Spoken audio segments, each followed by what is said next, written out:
have the accent anymore, but I was gonna say you definitely do not have an accent. I used to. We are officially live on TikTok. All right, hello everybody.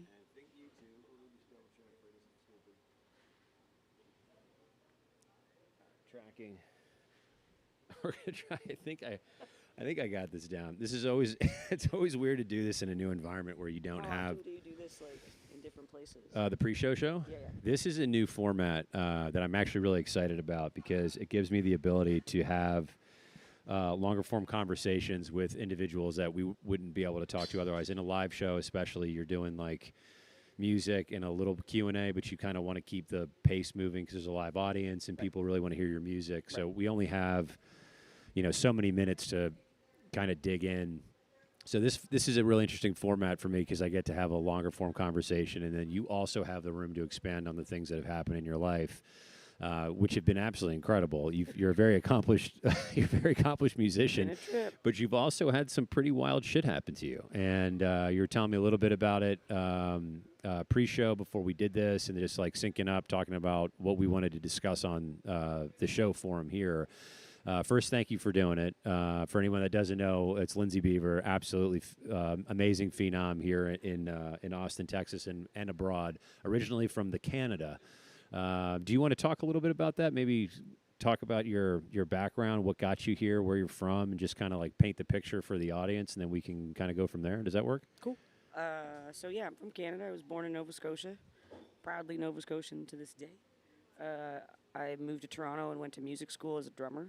Started a band there, did a bunch of touring with that band, met Jimmy Vaughn, who kind of hit me to Austin and was like, we'd done some shows with him and he kind of encouraged me to check out town. So I did, and within 3 days of being here, I was sold. And then the last 10 years I've been here, and I was a drumming, singing band leader with Alligator Records, blues music, and then the last few years I've made the shift to playing guitar and writing songs and pursuing country. And now pursuing country. So have you completely shifted away from blues altogether, or is that something you're still doing? I mean, it'll always be sort of a part of my set if I can help it. Kind of like Sturgill Simpson, Like, I love that fact that he's got such a wide range of influence in what he plays. But I'm not actively doing the drumming, singing, blues band leading thing, no. But if someone calls, I'll do it, But my heart and soul's in songs, and putting out new stuff that's, more Americana, Texas country based. Texas country Americana. All right, so you started in Canada, and you told me a really interesting story about your school because this wasn't your original focus. You did something else was it classical singing? Yeah. So can you tell us that story? That's a pretty cool thing. Yeah.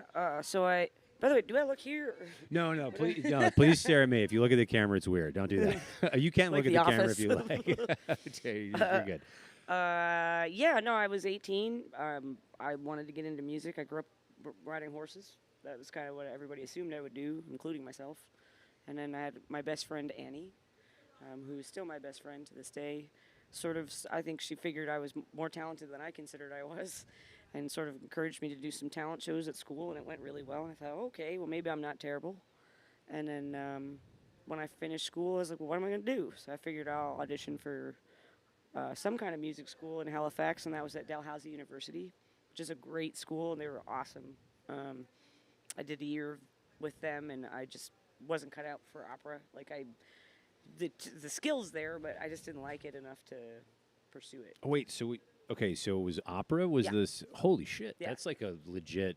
That's a crazy talent And to have. everybody was good. What amazing singers. And I was 18, and I'm walking in and seeing some of these singers that are just huge voices, and they had, like, studied in Italy, and it was really, like, the education of it was outstanding. My teacher's name was Greg Servant, and he was an excellent vocal teacher. I went on to teach later, and I've used so much of what I learned from him. Dude, that's wild. Yeah, and it was really challenging. Did you have a favorite like go-to opera piece? Ooh. Like an aria or something? I mean, oh gosh, I'm trying to. It was a German piece, and I can't remember who it was by. It's called Andi Nachtigall, or gal. I can't pronounce this. That, yeah, But no one can it's except like them. something about Nightingale, Song of Nightingale. It's like the language is very like throaty, but and so you learn sort of how to make that beautiful. But it was just gorgeous. It was a gorgeous piece, and Do you I ever only learned like a handful of things, but that one always kind of stuck in my head. do you ever incorporate that in your music in some capacity, or at least try? Obviously, not singing like opera, but I think indirectly, probably. yeah. Yeah, like I don't realize, I started singing jazz and R&B and soul and Lauryn Hill and Billie Holiday and just you know all those kind of great jazz and soul artists. That's where I started. So it gave me, if you learn all those licks, all those neo soul singers are, I mean, it's outrageous, And I was so obsessed with Lauryn Hill and so obsessed with all these jazz singers. So I started to learn all the licks. And so then when you come to classical school, the concept is the same, just different notes. And so I think in a roundabout way, yeah, the breathing and controlling pitch and all those runs. Not that I'm like that kind of singer, but it's in there for sure. Like, I think it was you had Carolee and Nico on Yeah. here. Yeah, Carolee would comment on that, and I don't even think about it because I've been doing this so long. She's like, "Where'd you get that from?" And it's like, "Oh, I don't know." It's just, but I didn't make it up. It's probably a Lauryn Hill lick I heard on her Miseducation record when I was 16 that just kind of still in there somewhere. Just still in there. That I had a good day that day and got it, like. All right, so you originally were doing the opera singing, which is incredible, and then not for you, and then you made a change. Yeah, and side note, I will say to every singer listening out there, learn this stuff. Learn scales, learn Italian vowels, learn the breath control. Study with someone who's trained in opera because it'll change everything for you, like everything. Yeah, I can't imagine. God, what's his name? Placido Domingo. Who's I don't think I'm saying that right. I think you pronounce it a different way, but he's wildly talented. And there's I'm blanking on the song, but some of the notes that the opera singers sing, it's like there's a clip of Pavarotti when he was young, I think singing Turandot or Turandot, however it's pronounced, and he hits that crazy long note, and you're just watching it like, how are you still going? Yeah. It's such a crazy skill to have. Yep, and it changes your instrument because it is an instrument. Do you know Gray Scott by chance? He's in Austin. I'm kind of a hermit. Okay. That's not his fault. It's me. Like That's totally fine. He was on the show a while ago, and I think he sang with the Palm Beach Opera for like 9 seasons, and we were pressing him like, hey, would you sing some opera just on the spot? And he did an aria from Vesti la Juba and crushed, and it was the coolest thing. That's way it's just cool. not an appreciated. It's such a hard talent, and people just don't appreciate it. I wish we had more. We actually almost had an opera singer on the show, but Yeah. she ended up not doing it last minute. All right, so you left opera, and then you went to. I went to Jazz University in Toronto, Ontario, as a drummer. So I'd gotten a drum set when I was in classical school. I was having rehearsals with bands trying to play. There was a blues scene in Halifax and they're all still playing, and they're all still awesome. Like these guys are the whole reason I'm any good at drums, or at least in the beginning. And so I started going down to this jam, and I just fell in love with it. And I got a teacher, and he went to this school, and he said, you might want to try auditioning. Maybe you get in. Now, I'd only been playing a year, and I knew, it's competitive. So I went up and did my best, and I emailed the guy every week for months. I'm pretty sure I drove him nuts, and on my birthday, he told me that I got in. And then I had to re-audition. Great birthday present. Yeah. I had to re-audition after the first year because I couldn't read music, so they give you a foundation year to learn theory, ear training, stuff I just didn't know. And when I re-auditioned, I remember leaving the school like, oh God, this might be the last time I see this. And then I got in, and I said to him, why? Because I was like, I know there's better drummers than me. And I was like, is it because I'm a girl? And he's like, no. He's like, that helps. He's like, it's nice to have, But he said to me, he's like, it's your shuffle. It's your blues shuffle. He's like, that's what stood out. There's not many people that know that genre. And I was like, all right, cool. Because I didn't have the solo chops that they did. I knew. I couldn't really read even after the first, that foundation year. But blues stuff, I was strong at because of that jam, because I would go down there and crash and burn week after week, and they would have me back, and I would get a little bit better every time. That's super cool. Yeah. They were really nice. jam culture can be real tough on people sometimes, and I was very lucky to have a crew of people who not only are talented, but didn't. That stage is open to everybody, and they want you to get better. They're still my friends to this day. It's 20 years later. Like, That's wild. Yeah. Do you get back to Canada at all? Do you ever go back and hang and go see the old stomping grounds? I have. Through the pandemic, I went home for a while.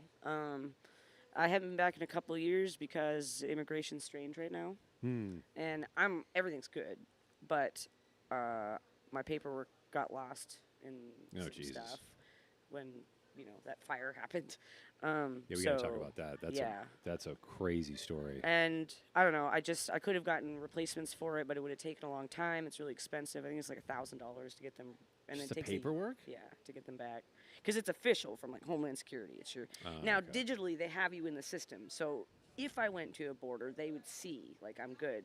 But because I don't have that petition with me, they could get confused. It's happened before. They could give you a hard time. Yes, I renewed it on American soil because I live here, and in order to be processed at a border, you have to leave and come back in. But the paperwork got burned up before I got the chance to do it. shit. So then I have like a PDF of it. It's all the same, but depending on the guy you get that day, It could be. yeah, it wouldn't stay that way forever. But I just don't want to deal with the hassle of it right now. Are you have plans to try to get American citizenship? Is that something you are interested in doing? I've been here 11 years on work visas, and I like the fact that I'm on work visas, honestly. Okay. But it's getting increasingly expensive, so in the future, yeah, maybe in a couple of years, I'd like to try to apply for my own green card. I have been married, but I didn't want to do it that way. I don't like the idea of someone else being responsible for me. Yeah. That's a lot of pressure. So I just renewed my upcoming work visa. It gives me 3 years, and I can decide, in about a year and a half, because a green card takes about 2 years to process or so. It'd be cool if we had like an honorary system for like folks that are really awesome. That it's just like, can we just fast track this and be done with it? Or it would be cool if, like, I've paid thousands of dollars in 11 years just to live here and work. That's how much I like it here. I love this state. I love everybody in it. And it's a bummer because, like, every 3 years I'm like, oh, God, here comes the bill. And then you got to wait till you're renewed. And this whole community in town helps me. Letters of recommendation, work contracts. They hire me, they employ me so that I can continue to stay here. It takes a whole village. This is. And I don't really even have a problem with that, to be honest with you. Austin's a very special place. It is. I don't think people. I talk about it a lot, but Tobias Lund also just had his visa extended and did like a big fundraiser thing to try to help pay for that. I didn't realize it was so expensive. The things you don't know and you don't have to worry about it. So it's odd, but it's like everybody in the community came out and rallied and raised enough money to be able to cover the cost of it, which was awesome. Because we need those really talented musicians and those unique voices in the city. It's what makes Austin I saved Austin. for years for these, like, I have to say, and not everybody has the luxury to even do that much. So it's good that he did that.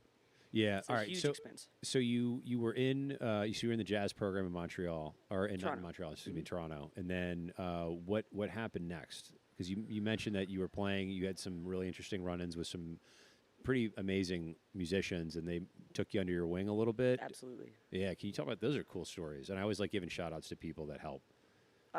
So I started a band in Toronto. Everybody was really good. We were young. I was hot-headed. I'll be honest, there's some things if I could go back and do differently, I would. One of the members passed away, and that broke my heart. It didn't end well, but it needed to end at the same time. I wanted to come down here. But we had a really, 6 years of touring, and I learned a lot with them, and I learned a lot about being a band leader. I learned a lot about being a better person. Post that, I learned a lot about the industry and just how everything works. I learned to book tours this way. Like, I've not had an agent ever. So everything I've done has been learned. I've toured 13 countries, and I've booked every single one of them. Dude, that's wild. Yeah. And some of it was with the help of labels giving me contacts, but at the end of the day, it's still me doing it. So the band kind of just fell apart at a certain point. There was some relationships in it. We were young, everything kind of. And so around that time, I'd opened for Jimmy Vaughn a couple years before maybe, and we got to be friends. And he kind of encouraged me to come down here and help me in the very beginning to be here. Not in any financial way or anything, just the things that you need, he contributed. And Antones also did, and to to both of them, I'll forever be grateful because I would not have had the career I've had so far without that help. And so that's we did some shows opening for him and I came down to Texas. I didn't know anything about Austin. I always thought about Memphis or maybe New Orleans, but I came to Austin and I was like, what is this? Like there's country music here, there's blues here, there's jazz here, there's neo soul, like the homies, like you know, like eventually I don't think I saw them first. But I was just like, and all these good musicians, I was obsessed with Nick Curran. Rest his soul. I never met him, but I ended up working with people that worked with him, and yeah, I just felt like I finally found a place that made sense, like where I was the right, just you know. And it takes me forever to make a decision. So, for me to move from Toronto to Austin was like, I labored for months and months and months. Like, what am I doing? You know, and then I can't imagine my life had I not come here. I just. So did you come to Austin at any point first, or did you just okay? So it wasn't like sight unseen move to Austin, but No, it was. I recorded with Billy Horton, and we did 2 records with my old band, and he's brilliant, and I liked working with him. And we were spending so much time down here recording, and then you know, you just like I said, there's so much good music. You know, like I'm a fan first. You know, like I'm a musician, but I play because I like music, and so walking around every night, night after night, seeing band after band after, it's like everybody's good. And then, not to say Toronto's not, but it's not the same. The style is not the same. It's more jazz, musical theater. Just there's not a lot of. There is a scene, but it's not like here. it's not. Nothing's like here. No, I mean, shoot. Like, Yeah, yeah. this is a very special place. All right, so what's that like? Because it's like Jimmy Vaughn's I mean, because of just his legacy in the music industry, that's pretty incredible. And being a fan, and then he's like, "Hey, do you want to open for me?" Like, what's that like? I mean, do you remember the first time he asked and what you felt? The first time I opened for him, I didn't facilitate that. It was my other bandmate. He had taken lessons from a music store in a small town called Penticton, Ontario, and he reached out to my bandmate. I didn't facilitate it at first. No, I didn't know him. And then I remember we did the show, and we hadn't had our piano player yet. It was just me, a sax player, guitar player, bass player. And bass player was the one that hooked up the connection. And we had to drive 4 days after that to get to Seattle, Washington to do a showcase. And it came up like last minute, and we had this old 1994 Van Dura with pink shag carpet and like pull-out awning.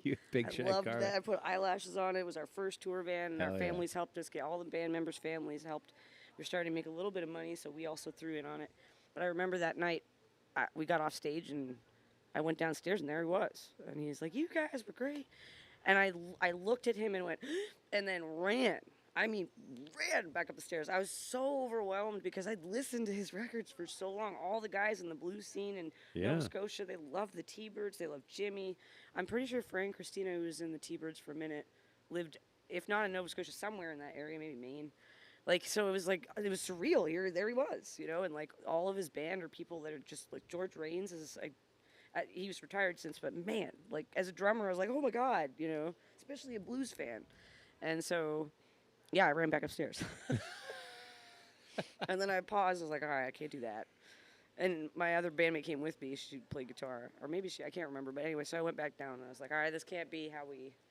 And that was it. After that, we were kind of friends. And I would, if he was in town, we would go see his show and hang out. And he would come see our stuff if he could. And he's the greatest music fan I think I've ever met. Oh, wow. Like, it's inspiring that someone who's now in his 70s still plays like he's 25 years old, still listens to records, got YouTube on his bus at some point he did, and like just sits there all day. He showed me this. You should check this out. There's a show called The Beat. The Bee? That was on in the 60s. I think it's based out of Houston. And Gatemouth Brown was the house band, and they had Etta James when she still had the blonde wig, Freddie King, some of my favorite Freddie King performances. Oh, wow. Like, there's hours of this, and he's the one that showed me this. And I remember sitting there watching, he showed me a video of Esther Phillips, and he was just so enamored with it. And it's just really inspiring to see someone who's done this long still obsessed with it. Yeah, I right. think it's my favorite part of who he is. Doing those C-Boys trios, like, just because he wants to play. He didn't need to do that. He never needed to. I would run from my gigs to make sure I could see as many of those as possible because he's a legend. And you pay $10 at Seaboys to see a legend. Yeah. Like, yeah, I think a lot of people do this job. Sometimes I'm not really sure why they do it. But someone like that, you know it right away. He just loves it. There's something to be said about that. The people forget why they started doing something. I've talked about this a couple times. Like you're writing music, you're doing it. You typically by yourself in your room. It's just something you have such a passion and such a love for something. This has to get out of you. You're not doing it for really any other reason. Maybe there's a hope or a dream that like celebrity or money or something, fame comes from it. Precisely. But at the root of it, you're creating just for the simple sake of creation, and you get kind of a maybe a launch pad into the industry, and then all of a sudden you're frustrated. Maybe you're not as successful as you want to be yet, and so you start beating yourself up and forget why you got into the creation side. So to see somebody, or to hear a story rather, of somebody at that level who still has that excitement and that zeal for the thing that it's like the coolest thing ever, honestly. I'm such a huge fan. And so, I'll be honest, I don't like to talk about this stuff normally because I never wanted him to think, or anyone for that matter, to think I'm a fan of his and I think he's just the greatest dude. And I don't want it to I don't want like who he is to color the fact that I just am a fan. Yeah. You know, like, and when I talk about this, it's because I admire him and appreciate everything he's done for me so much. You know, it's like, and like I remember we were at a blues festival in Thunder Bay, Ontario. I played this dive and a half that supported so many of us on the road. If we need somewhere to sleep for a night, we could sleep there. Like, I mean, these people really helped us out. And he came down, and I asked him if he wanted to sit in. It was packed. It was like, you know, and he's like, no, we're just here to watch. But he had a full, nice suit, good boots. He looked good. And his whole crew was there. And his stage manager, or was whatever that guy was to him, somebody that's in charge of things. And finally, we were done our set, and people wanted an encore. And I looked over, I was like, come on. He's like, all right. And so he got up and played. And I had a guitar on stage that I played guitar on one song with our show sometimes. I could barely play, but I wanted to do something. And so he picked that up, played through my like Ampeg Reverber Rocket, and I left the settings the way they were. Once he got off stage, I didn't touch it. But I remember him getting on stage, and they flashed a light, and I was like, what's that for? What'd you lose? He's like, so y'all can see. And I was like, oh. You know, and then we get off stage, and I said, hey, I'm sorry if this was like weird, like you're playing at a bar, like you're a big deal, you know, like this was just so cool, but I just don't want, you know, maybe I'm old, feeling like it's not cool enough or something. And he looks at me and he goes, I've been doing this for a long time, and I don't care where I play as long as it's good, you know. And I have kept that message. That was, God, 10 years ago at least. And I will think this. I'll walk into a venue on the road, and I'll be exhausted, and we're all tired, and there's nobody there because it happens to all of us. Sure. And then I flash back to that. And I damn well know if he walked in that room, he'd still have his head fucking, sorry, language. He'd have his head you can swear. up, and, you know, he's just happy to be there, you know, after longer than I've been alive doing it. Like, so I'm never, ever, ever, if I can help it, going to be a brat or any kind of nightmare if I can, you know, because I can't. My hero wouldn't do that, so, you know, what right do I have to? That's wild. So, all right. So you started. How old were you when you were invited to tour? Oh, geez, sorry. You're good. How old? Sorry. How old were you when you officially went on tour to open for him? The band started to do stuff slowly when I was 26. So I want to say maybe 27, 28. Oh my God, that's incredible. Yeah. By the time I was 31, I was here. So yeah, somewhere around there. That's wild. Yeah. What an amazing door to have open for you at that, especially at that young an age, and then to get down here with somebody that can really help further, like, push some things along for you. Yeah. That's incredible. Is there any, do you guys still play, or, I mean, I don't know if he plays anymore. Does he still come out and play with you? I mean, I'm doing all this country now, so no. But we've done stuff recently for private things, or, you know, it's... That's amazing. Yeah. What a wonderful friendship that's held throughout the years. That's incredible. Yeah, I'll never be able to thank him enough. Like, ever. Like, ever, ever, ever, ever. because I think coming down here blind would have been much harder. Honestly, same with Billy Horton, who plays bass in his band. You know, it was they're cool, you know, and you're coming down here, no one knows you, you know, and Steve didn't know, and like, no one knew who I was, and all these guys helped me. You know. Well, the reason I wanted to talk about that, I feel like there's a lot of times and one of the things that I'm hoping I can do with this type of a platform is to help. And I think a lot of times there's like this concept that I got to do it all myself. It's just on me. I'm going to solve all these problems. And I don't think you can really get anywhere in life without people being willing to help. No. And Austin is a really unique community in that they are willing to help each other. Yep. And I think that's why we're starting to see some of the like younger guys like a Nico start to get in some places really quickly. Obviously, he's super talented too. Not to take that away. It's not like a nepotism thing. No, he works hard. I'm so proud of him. I can't stand it. Like, to see him come down here and come from Canada and do everything he's done, I'm blown away. I think it's really cool. Yeah, he's got incredible drive and hustle, and he's Amazing. also super smart, and then his talent level is through the roof, which It's doesn't just hurt. so young to have that drive. Then again, I was there at one point. I get, you know, like, I feel so old sometimes when I say things like that, but it's inspiring. Yeah, I'm just so proud of him. Hell yeah. Hell yeah. Yeah. All right, so you go, you get down here. You said 31 when you get down to Austin, and then talk about what happens then. Like, just give us a little background on your life, because it's been really wild all the way down to separations, learning how to be alone again, and just like finding solace with yourself. And that's something that everybody struggles with, myself included. Of, you know, who are you when no one's around, and how do you live alone, and how do you just be you? It's not a simple thing, because we're just surrounded by distraction all the time. So can you just walk us through that? You get here at 31, and then? So my band in Canada split up. One of the members moved down here. We had a falling out. It's been so long now. I wish him well. I hear he says the same about me. You know, you grow up. You move on. And so I was like, all right, well, now what do I do? In fact, when that happened, I went back to Nova Scotia for a while, and I was kind of upset. And like, what do I do now? And there were a few friends, Jimmy being one of them. It's like, well, you know, you're a singer. It's really all anybody wants to hear. So sing, come back. So I came back, and I put a band together, and signed with Alligator Records about 7 months after the other band split, and then toured with that trio for years, basically straight up to the pandemic. We went everywhere, did everything you could do in the blues community. Alligator was very helpful. The president and I really respect him, but musically we didn't see eye to eye. Priority-wise, I didn't always feel like I was a big enough deal for them, and I was doing the booking myself and band managing myself. I was doing so much work, and it's like, well, if I'm going to be with a label, like his team, like they were amazing people, but I needed more if I was going to do that.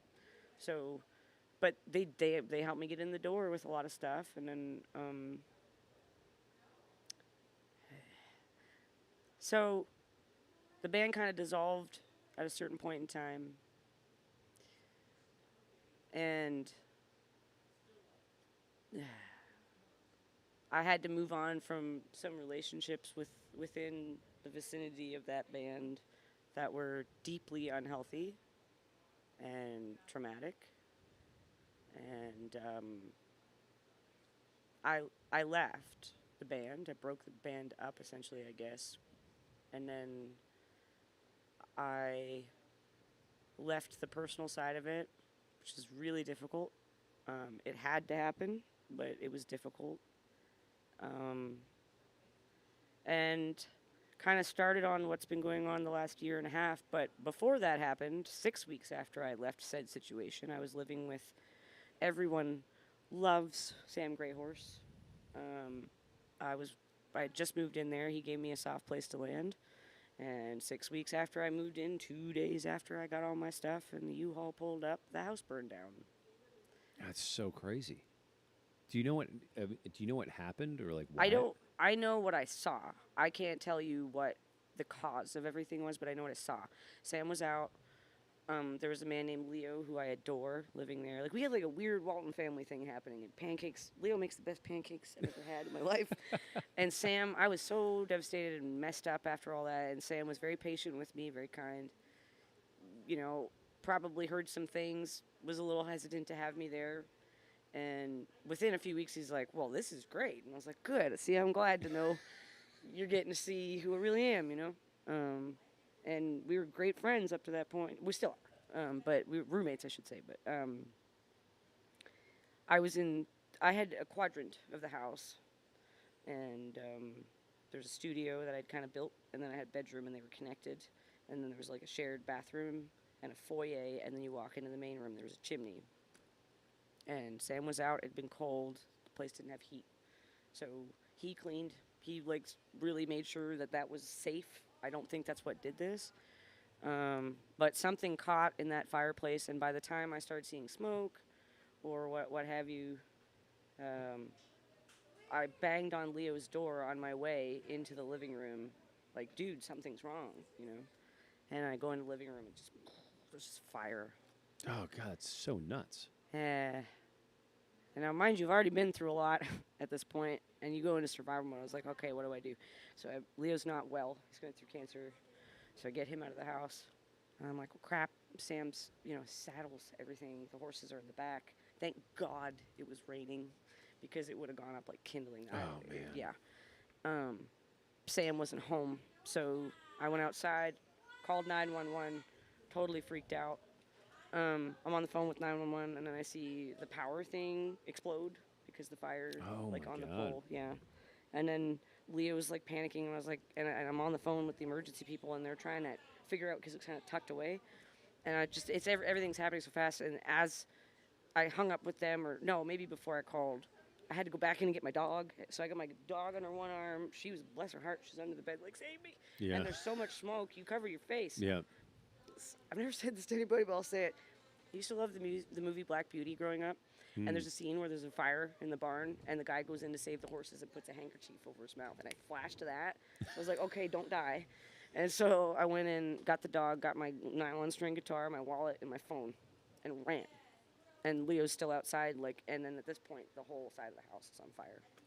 And then the fire trucks pull up. I've got no shoes on. I'm in my pajamas. All my things are in there. Everything in the world I have. Same with Sam. Same with Leo. I mean, oh my God. so then the fire truck pulls up, and they take you away because you can't be around. Yeah. So I was kind of. It's all. I mean, I might be getting some of this wrong because it's a kind of a blur, but this is what I remember because you're in shock. Yeah. I mean, you go in shock.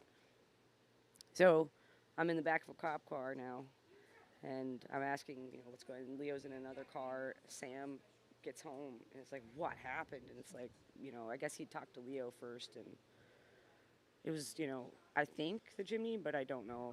There's so much on fire at that point that you'd be surprised how fast, 20 minutes. And Yeah, fire is very devastating. yeah, and I loved this place, and I remember standing out there thinking, God, no. Like, no, after everything, like, I finally starting to feel just a little bit normal again, and I was like, God, man, really? So I went to a friend's house that night, and I said, all my gear's in there. Every vintage drum set, every amplifier, every guitar, everything I own. Oh my God. All I have, and I have nothing after that. Because mind you, I'm about to go through a divorce. Couldn't get my stuff. So this is it. So I got all my money, And so he's like, well, I don't know, it's not looking good. I was like, oh, good. So I went to my friend's house that night, my longtime friend and bass player, Josh. And I went to sleep, kind of stared at the ceiling like, well, what am I going to do? Shout out to the counselors that drive you where you go, because I was like, I'm about to open this door and just throw myself onto the highway. What's the point anymore? Oh my God. And he talked me down off the ledge. Like, I was not okay. I wasn't, I was like just sort of stoic, like just matter of fact. I'm just going to. Yeah. And whoever that was, I wish I knew, but they were amazing and gave me their story, and I was like, okay, And so I wake up the next day, and they take us over to the house, and it's gone. Like 3/4 of it is rubble, but for whatever reason, the fire burned this way. And so my room was in the top right-hand corner. Not a single piece of gear burned.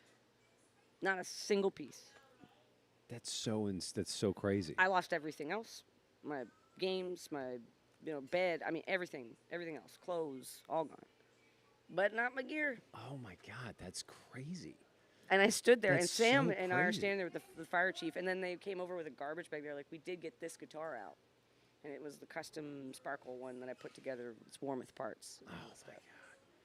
So I'm standing there, and there's all this stuff that's taken me a lifetime to acquire that I love. My drum, I mean everything, my recording equipment, my Everything computer, that's irreplaceable. studio monitors I've carried Yeah. from Canada that I bought when I was in college. All of it's still there, covered in soot. And I'm not a religious person in the larger sense. I'm Buddhist. Okay, I have been since I was 21. I tried my best to meditate every day, try to do the right thing. I'm not devout monk-like where I don't, but I believe in what they talk about, the premise of it all. My grandmother's rocking chair was there, and it was in the middle of the room where I'd left it, and untouched. No No soot, kidding. no water. That is incredible. I can't. To this day, I can't. And I remember looking at it like, how is that possible? And then maybe it's the science of things, maybe or where it was in the room. But I got to tell you, man, Maybe it's something else though. dude. Like, and again, I'm not, like, I don't have a problem with Christianity. I wish I could believe in something like that. It would make me feel a whole lot better most days. But, yeah, I definitely sat there and thought about things. I still think about it. Where I'm like, maybe there's no such thing as coincidence. Maybe everything really does happen for a reason. And the fire guy looked at me and goes, well, if you ever thought about quitting, maybe you don't. Yeah. You ever thought about quitting music? Yeah. This whole house burned, and yet here is every bit of your equipment. Yeah. And I thought, well, you get a point, yeah. Yeah. And so right after that, I kind of like went into damage mode. I had to find a place to live. My mom came down. My friends all, Nico again gave me a place to stay for a minute. Like, crazy, crazy, crazy support from the community. There's a GoFundMe. People really, really helped.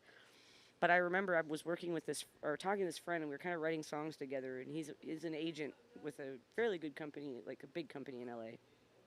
And he was like, "How you doing?" I was like, "I don't know. Sometimes I'm euphoric because I'm alive and didn't die, and Leo didn't die, and Sam didn't die. None of the horses, everybody survived, lost all their stuff, but And mind you, this is worse for Sam because it was his house. Yeah. He lost every saddle he had, every bridle, every horse thing, his clothes.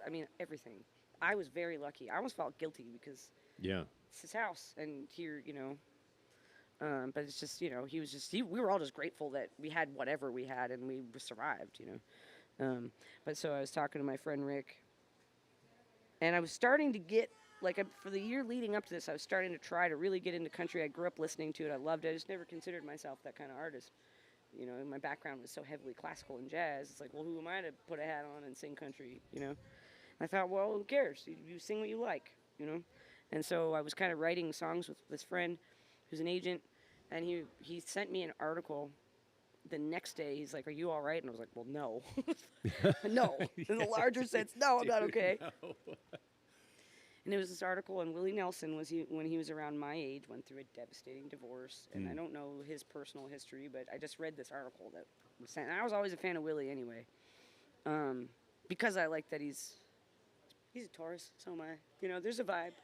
I like his vibe. I like that he's very, I think it's important for us to all try to be nice to one another in some capacity and do our best to do that, even if we're very different politically or whatever it is. I really am trying to understand people better, and I feel like he does a good job of that, still standing up for what he believes in, but not being cruel to anybody. Yeah, there's a civility that we've lost in our culture that's really unfortunate, and I really detest what has happened to us. I don't get it. I don't know why people prescribe to being just viscerally shitty to one another when they don't agree. Yeah. I think it's disgusting. I wish it would stop, but you don't have to agree on everything, and I think we do need that level of kindness to come back in the world. Otherwise, what the hell is the world? It's just like eat or be eaten. Yeah. Are we just going to punch each other in the face or spit on each other and we don't agree? That's the fucking dumbest thing ever. I really think it's important to at least try to get along if you can, and that means everyone needs to be respectful. No, I know what my beliefs and feelings are, and I'm very strong in that, but I'm trying to learn to have some tact. I'm trying to learn to understand other people's point of view because I've been a stubborn idiot for a lot of my life. And I need to keep my mind open to all people, and I need to be able to look in at myself and what I don't do right, what I can be better at, like, and I wish we could all do a little bit more of that. Therapy is really helpful. But I want to mention this thing about Willie. So he went through the same thing. Essentially, there's a fire, and I guess he like really just didn't want to live anymore at a certain point. And then shortly after, I think Redheaded Stranger came out, and his whole life changed. Yeah. And so my friend was like, and he's been in this business. He's older than me, and he's been in this business a long time. His name's Rick Farrell. He's a brilliant man and great. But he's like, if you're thinking about like throwing yourself off the roof, just read this first. And from that point on, it is probably my biggest inspiration, because when you go through that much, and then he still fought and still became who he is, I think that's amazing, and I want to do that. Well, yeah, I mean, don't quit on yourself. I mean, it's hard in moments like that. I get it. I totally get it. But like, the world will kick the shit out of you enough itself. Like, you don't have to help it. And there's something really, and not, it sucks that Samuel lost his house, and that's devastating, Awful. especially all of his stuff with like the saddles that you mentioned. But the universe has a very odd way of like pruning away from you that which you will not voluntarily get rid of. I mean, I had left a very toxic environment and still had all the stuff on the walls that was still there. And I kind of wonder sometimes if it was like, nope, you need to not. You be need to looking at that. separate, yeah, and not I that purged everything that I didn't need. It's very odd. Very odd. Yeah. Very, very odd. I mean, literally everything down to your instruments and your grandmother's rocking chair. And the fact that I had nothing on it, still to this day, is like, what? Like, how is that? And I brought that from Canada. Like, I was rocked in that chair when I was a kid, like. Oh, that's beautiful. Yeah. Where's the chair now? Oh, Lord, we didn't get out of the house. We didn't get out of the house in time. Everything was happening in such a blur, and they bulldozed everything, and I couldn't get the damn chair out. It's my fault. I should have mentioned it to Sam. I thought I had time to go back. Oh, they bulldozed it? Yeah. It's not Sam's fault or anything. I didn't understand what was happening. I was yeah. just out of it, like, just out of my mind, But yeah, so that article it kind of flipped my narrative in my head. It's like, well, you're not special. Other people have gone through shit and gotten it together. Other people have gone through heartache and gotten it together. Pick yourself up, dust yourself off, and get it the fuck together. Yeah. But I'll forever say that article, pulled me out of whatever that kept me from throwing myself off the roof. Again, because ego is a nightmare, right? And you forget the world's huge, and your world is your world, not anyone else's. And so you have a choice. You have a choice every day to wake up and be better. Yes. And the minute you get that, the minute you understand, like, you got a choice. When someone yells at you or says something rude to you, you have a choice to be calm and walk away, because that's what a good person does, in my opinion. You have a choice to get up in a tragic situation, and you can sit there and you can be miserable. You can drink and do whatever drug. You can do whatever you want to mess your life up, but that's nobody's fault but yours. Yeah. And I had every choice to do that. I am in the music industry. It is very easy to get fucked up. Yeah. But I didn't. I looked at it and I thought, nope, there's something bigger out there for me. Get your head straight and be thankful you're alive. Yeah. What a brilliant mindset to have. And suffering in this life is unavoidable. Yep. What you choose to do from it is like either you can choose creation or destruction. I hate when I see people choose destruction because it's or indifference. I think it's sometimes equally as destructive, but it really is a choice. Anything that happens to you is like, what is it, 90% of, or is it 10% of what happens to you and 90% of how you react to it? Bingo. And there are some really, I don't know if you know Hiram. He's a blues player. Yeah. Bit of a monster on the lead guitar. Yeah. He's very talented. He's 28, former Marine, had a real run of some shit that he was talking about on the show. And another guy that has taken adversity in his life and used that as a mechanism to get better. And be grateful. And he's one of my favorite people I've ever met. And he's had a really rough go. And he's just starting to pop right now. And he's one of my favorite humans I've met here. That's lovely to hear, honestly. And that mentality of not choosing a destructive path or not saying woe is me. And look, it's when shit sucks, it sucks. It's not easy. It's not easy. I'm not saying presuming to say it's yeah. easy. I'm saying that you got to dig real deep. Like, I'll use Willie as the example again. There's this clip that's gone viral a million times online. It's like, in the first thing that he says is, negative thought will kill you. I 100% not only agree, but I understand this because I've watched my friends do it. I've watched bandmates do it with drugs and alcohol. And I almost did it to myself after some really heavy stuff. But it's not something that you say to yourself once. Healing is not linear. Mm-mm. It's not linear. It is like this all the time. And so you got to be able to not once say it, but every day. Like my friend Annie, like I was saying, would tell me, look in the mirror every day. You're good. You're going to be all right. Just love yourself, And I didn't love myself for a long time. And I don't like the person I was for a really long time. I don't. There's a lot of things in my life. I'm 42. And if I could go back, do things differently with some stuff, not that I regret it, but just because of my core, that's not really who I was. And I was reacting to things, not knowing how to be a person yet. You know, not all of us get an easy start in life and learn the right set of morals, learn the right way to treat other people. And so all you can do is realize that negative thought is going to kill you. And if you allow yourself to live in this dark, angry, sad, depressed place forever, you're going to wake up someday and look back in your life and you get this gift of existence. You get this, like, man, you're alive. You get to pick up a guitar. I get to play my dumb instrument for people every day, and they like it. They clap. Like, what an amazing thing, That's a choice, and it's not easy. It's not easy, but you have to, because what's the alternative? What's the alternative? Misery. Which is ultimately hell. Well, it's like frequency attracts frequency. So like they ever said tuning fork video, or they had like a 400 hertz and they do a 399 and nothing happens. Mm-hmm. They do another 400, they bang it, they grab a 400 hertz and they bring it close and they both start vibrating equally. It's that same thing. So if you're just steeped in negativity at all times, I feel like you're eventually going to pull negativity towards you. 100%. Like you really have to. It's like an active exercise to prune the time goblins out of your life and the people who are going to weigh you down and get that negativity out. A while. It takes a long time. And some people get it earlier than others, and I was not one of those people who got it early. I made a plethora of mistakes. But also with myself too. Like I said, it's really I want to be a good person. I don't want to be selfish. I don't want to be ungrateful. I don't want to. And I think there have been portions of my life where I've handled people poorly. I've handled myself poorly. Not all the time, but things that I got to do and experience where I did not appreciate it. And I never want to be that person again, ever. And I think as bad as everything was last year, losing my home, losing a relationship that I wanted to work, but you have to live with who a person really is, not what you want them to be. Yeah. And not the concept of them. No. It's the reality of them. The reality. Yeah. People, you got to listen to action, not what they say, but what they do, right?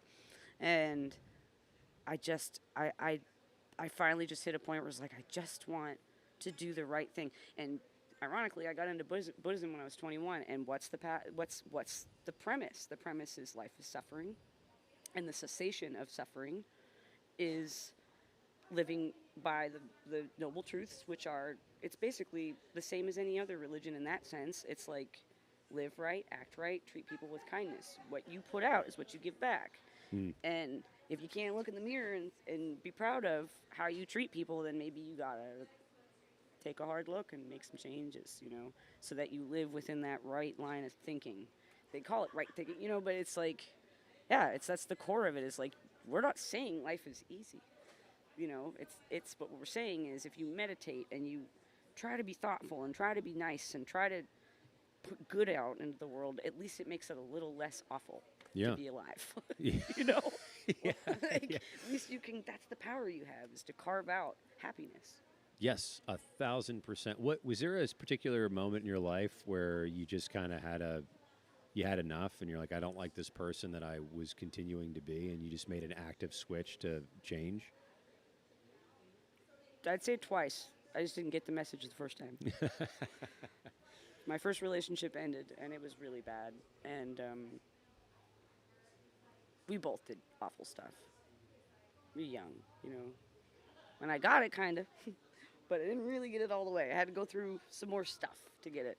And I think I was with somebody who was brutal on me all day, every day, even in the best moments. And it was just so many years of being uncomfortable all the time. And I'm not saying I responded right. And I remember sitting there shortly before I left thinking, this is not who I am.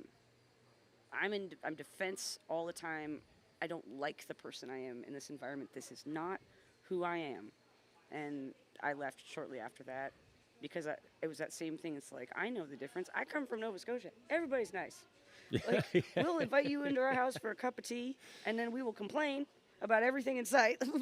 But we'll say it with a smile, and you'll eat some really good food, and you'll have a new friend. You know, we're pretty. It's like the Shire. You know, like we're really like adorable, like happy hippie Canadians out there. You know, like Halifax is really special. If you ever get a chance to go, you should. I've never been. No. Oh, it's so fun. You can't go out. You could go out alone, and you have like 15 new friends by the end of the night. It's really fun. Oh my God, it sounds amazing. So, like, why don't I want to live like that anymore? I lost myself. That's where I came from. I came from Halifax, Nova Scotia, where people are really cool, and there's talent, and the sea air, and people are different, you know? And I let all my insecurities and all the stuff, monkeys on my back, I'm not successful enough, I haven't done enough, I'm not good enough, you know?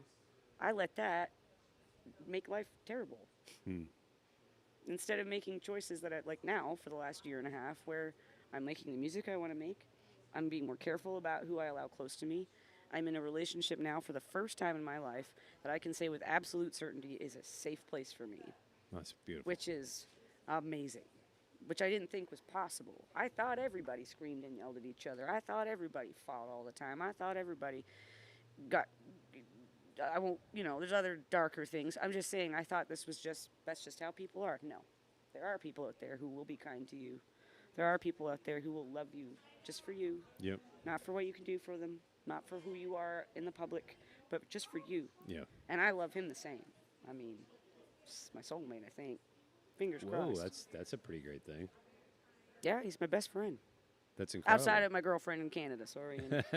But, you know, yeah, he's my best friend. And that kind of love changes you. And I can honestly say that anyone who's known me wouldn't know who me now. Because you never got to meet me. You got to meet a very broken down, depressed, angry, miserable version of myself that was in environments that fed that. And I think a big part of doing this record is putting out music that is authentic to me. Like the singles Texas is Home. I'm not claiming it. I'm not saying that I own Texas. I'm not faking an accent. I'm not trying to be somebody I'm not. I'm just saying I've been here 11 years and I love it here. Even with all the politics of it sometimes, I think this state is spectacular. And it makes me sad sometimes that it gets so much flack because there are amazing people here. Yeah. And, you know, like that's where you got to focus. That's where you got to move forward with love all the time if you can. It's, I mean, easier said than done, but it's something that's absolutely worth doing. Yeah. You said Texas Home is coming out. Is that August 28th? 21st. Or 21st, sorry. Yeah. Yes. Do you want to talk about that a little bit? Yeah. I recorded this song at Point West Studios with Stuart Sullivan. He got a grant from Sonic Guild. Oh, hell yeah. He Shout called out me. Sonic. It would loan me stuff to record with. I sent him what I was working on. And he was like, because normally I would track at home myself and do as good a job I could, and then I'll send it to him, and he does all the mixing and all the 'cause I black can't magic afford. that the audio engineers do. Yeah, I have a basic understanding of recording. I went to school. When I was in school, I made money working for the auditorium and this recording studio. All I did was get coffees and stuff, but I learned a lot, you know. I did it for years. But I'm not an engineer. I don't understand frequency, like finer detail things. So I do know enough to get a clean sound that someone else can do something good with. So I sent him the songs. He really liked everything I was doing, and he was like, "Hey, I got tapped for this grant. Do you want to do this with me?" I was like, "Well, yeah." Hell yeah. Like, hell Let's yeah, go, I do. dude. I'm, you know, because I've been through so much, I can be a little bit not controlling, but like kind of uneasy with letting someone in the part of creativity because I don't know. Trust issues. I don't know. Well, but I mean, also the place that you create from is the most vulnerable. It's like the most vulnerable place Yes. of yourself. So you kind of don't want shitty people in that space. No. If it's like, how could you possibly bring something that is the most vulnerable piece of yourself to someone who's then going to potentially shit on it? It's No. like you're not bringing your best psychological self to that. No. You're in defense mode. Like, how are you supposed to create if you're constantly on the defense? That's not a thing. yeah. Like, I don't want someone to tell me I'm great if I'm not. Like, I want you to, if this doesn't sound good, for the love of God, Well, tell yeah, me. I also don't want to that, make a fool yeah. of myself. But, you know, like, there's finer detail stuff. But with Stuart, I would never. because he's done this longer than I've been alive. He's done amazing records like Butthole Surfers and Sublime and Oh, he did Jimmy the Butthole Vaughn Surfers? yeah, a bunch of those early records. That was him. Oh my You know, God. Antone's records, Jimmy Vaughn. I think he recorded some stuff with Merle. He worked with Willie. I think some connection with his studio or Arlen. I forget the details, but they have some kind of connection. So like, I'm not gonna argue with him. Yeah. and he's just such a wonderful, brilliant man.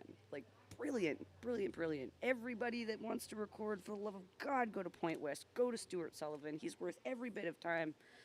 I can't say it enough. This wouldn't sound the same without him. I'm good at producing myself. I played drums, guitar, baritone guitar, lead guitar, wrote the harmonies, arranged the songs, wrote the lyrics, wrote the melody. That's all the stuff I did. Everything else, he hired the guys, the right musicians for the songs, with the exception of Gian, who's my bass player, or, you know, like my core guys, but all the auxiliary guys. So with thanks to Sonic Guild and Stuart, Texas is Home is the first single. We did 6 songs. We're going to put that one out first. And it's about loving this state. It is not about claiming it. I can't stress this enough. I don't know about anyone else, but I'm getting a little fatigued with everyone trying to present or whatever. Not everyone does it, but there's a lot of it. Why? Just be yourself. Just be who you are. Why do you think that is? Is it like trying to win brownie points with the crowd, or? Probably. Yeah, it's hard. You got to sell yourself to everybody. This is a hard business. It's That's hard true. to be independent. It's hard to make music. It's hard. We're lucky. There are much harder jobs, and I've done them. So I'm not saying this is the hardest thing. But yeah, I get it. I understand why people might do things like this. But why? Like, again, I'll use Willie as the example. Why do people love him? Because he seems to be authentically exactly who he is. Yeah. Think of Neil Young, Joni Mitchell. I mean, every great artist was them. They were themselves. They weren't anybody else. So I'm not from here. That's why I wrote in the first, 4 lines of the song, I love to sing country music, but I will not force a drawl. I put on my hat with respect to all of you. Because that's what it is. I'm not pretending. Like, I'm not claiming I'm not from here. The hook of this song is, I might be from somewhere else, but Texas is home. Because that's the truth. That's I couldn't fake it if I tried, honestly. I have no ability to. Don't fake it. I have a lot of problems, like, as a person, but lack of honesty is not one of them. Well, also, I think it goes back to the thing you were saying about Willie. It's like, be just unabashedly yourself. Yes. And just be you. Which, again, is hard. Which, again, is hard, but you're the only you. Yeah. That's for everybody. Like, and everyone. Thank God. Yeah. There does not need to be 2 of me running around, man. That would be a disaster. But there's only one version of you, and so it's like you should just be yourself, and then people will celebrate you for that and love you for it. It's when you start doing it, especially in a world with, I mean, whether it's politics, music, film, whatever. Everywhere you look, everything's got this phony polish to it, and it isn't the real thing. You can kind of get a sense of it. It's like, this isn't the real person, and so I feel like when you finally discover somebody that you have no doubt is the person that they are actually claiming to be, it's like one of the most refreshing Heck yeah, it is. moments where you're like, oh, you're just you. Like, look at Sierra Farrell. Yeah. I don't know her at all. I've never met her. I've only been into her music for a couple of years. I think her stage show is spectacular. Like, would I do that? No, I don't like, but the costumes and the whole, and she's talented, and like, she's created this image, and I think, I don't know how anyone else feels, but if it was anyone else, I don't know if I would like it, but because it just seems like that's So where her brain is. Yeah. That's like, it fits. It's like, it's super cool. She's like this, like, almost cartoon character, and I mean that in the nicest way. It's like way cool. I wish I could figure out how to be that cool, you know? This is who I am, you know? I think, and that again, with Texas is Home, it's like, I'm just trying to finally be myself. And this is what I wear every day. This hair is probably not mine, but other than that, like, I purchased it, so it's mine. But So it's yours. It's yours now. Yeah. All right. So Texas is Home is coming out, and then that's the first of the 6. Do you have a larger release plan? Yeah, I just started working with management for the first time. Props to Done With You management. It's a really cool system because they're not conventional management. you kind of work together, which I like because I've done this so long. I don't really need someone to do everything for me. I just need someone to do things I can't do for myself. Yeah. So, yeah, I think from now until January, we're just going to release these singles. And in the meantime, I'm tracking at home. And hopefully I can make enough money and come up with enough funding to do a full record. And I would love to go back to Stuart and have him produce again. Oh, awesome. That's my plan. And that's sort of what I casually mentioned to him because we've done so much together. I mean, he produced the Alligator record too. Like that's how long we've been working together. Oh yeah, you know. That's where I met him. Yeah. This is like one of the coolest things that came out of Alligator was Stuart's friendship. But yeah, and I think the next song after this will be So Much to Me, which I played on your show with Nico. Yeah. And the recorded version came out. It's gorgeous. Like, and it was I remember Stuart texting me at like 1:00 in the morning and was like, I added some stuff to this song. If you hate it, I'll take it off. And I won't say what it is, but I called him back, or I texted him back. I was like, oh, God, you're brilliant. Like, just little things I would never have thought of. And it's just so goddamn pretty. Like, prettier than I could. Again, that's what a good producer does. You know, you could be a great producer, but someone else's brain works differently. Yeah. These are things I wouldn't have thought. So. Outlier perspective you don't have. Yeah, and Texas is Home has like Kevin Smith from Willie's band and Upright and High Noon Trio with Lisa Pankratz. They were like amazing, and Warren Hood's on fiddle, and Basil, my guy in my band, on piano. Like it's a good band and good players on it, and Carol Lee sang backgrounds. You know, I was going to ask you if she came into the studio. It's still like one of the coolest things ever. She came in. I just barked harmonies at her. She had a little bit of notice, but not enough. I didn't know it was her first time, and we shared a mic on like half the harmonies on this record, and she sang in perfect tune every time. Like, she's super talented. It was insane, I never told her this, but Stuart looked at me. He's like, after about an hour, he's like, all right, we got to not hype her up. And I said, what do you mean? He's like, we just got to let her, we got to be cool. And then when she left, she's like, God damn, who was that? I was like, that's Charlie Jones's kid. That's Carol Lee. She grew up in Austin, and she's really talented. Oh, what time is it? Oh, what time is it currently? Oh, shoot. Oh, yeah, my we gotta goodness. be done. Yeah, we got to wrap it up. No, I'm no, so no, sorry. no. No, we're going to wrap No. up. Yeah, sorry. We're going to wrap up. Sorry, Stephanie. Yeah, I got to stop. Where's Josh? It's a great question. Not Okay, sure. well, I'll figure that out. We'll figure that out. We can pick this up on the next thing. Yeah, we can do the next thing. Thank you for making the time. I was not aware that it was already past 5 o'clock. You're very easy to talk to. Thank you for doing this. East Coast, man. Nova Scotians. We'll talk your ear off. Give us a platform. Thank you so much for doing this. You have a show coming up with us next Thursday, the 22nd, I think. Is that next Thursday? The 20th. 20th, sorry. You are the last thing I do before Texas is Home comes out. Okay, all right. There we go. I can't wait to hear. Are you going to play the whole album on the show or just a couple songs? Yeah, maybe. Okay. Yeah, at least 3 of them. All right. I mean, I play them all anyway, but I hadn't thought about it yet. All right. Well, I can't wait for the show. Thank you guys so much for watching. We ran really long. We're going to dump out of here. Okay. Thank you. Huge thank you to Lindsay Beaver. You're absolutely amazing. High five. Thank you. Thank you for doing this. Thanks for having me. Bye, everybody. Absolutely. This is going to run back bumper, and then we'll get out of here officially. Hang on. Cool. All right, I got to find Josh. Yeah. This is really fun. Yeah, absolutely. Thank you for doing this. It's wonderful. I had no idea it was past 5.